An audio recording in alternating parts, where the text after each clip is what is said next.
বন্ধুরা, আজ 6ই অক্টোবর 2025। এই জায়গাগুলোতে দেখতে পাচ্ছেন কাল সকালবেলা মাটি ছিল, আজকে এক রাতেই এক হাঁটু পর্যন্ত বরফ পড়ে একদম বরফাকার হয়ে গেছে।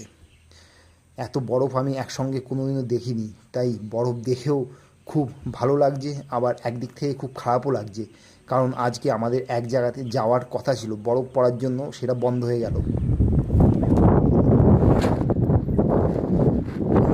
পায়ের ছাপ দেখে আসতে হয়, তাহলে পা একবারে ঢুকে যাবে ভেতরে। এই দেখো পায়ের ছাপ ফেলে, এই দেখো অনেক ঘরে মানে পায়ের ছাপগুলো যেখানে আছে সেখানে একদম বরফগুলো হার্ড হয়ে গেছে, নাহলে এগুলো পুরো সফট বরফ। দেখো ভেতরে ঢুকে, এই দেখো দেখেছো ভেতরে ঢুকে যায়। এর জন্য খুব রিস্ক, কোথায় গর্ত আছে কোথায় কী আছে, বরফ ভরে একবারে একাকার হয়ে গেছে, গলা পর্যন্ত ডুবে যেতে পারো। তাই পায়ের ছাপ যেখানে আছে সেখানে দেখে আসতে হয়, বরফগুলো সেখানে শক্ত হয়ে গেছে।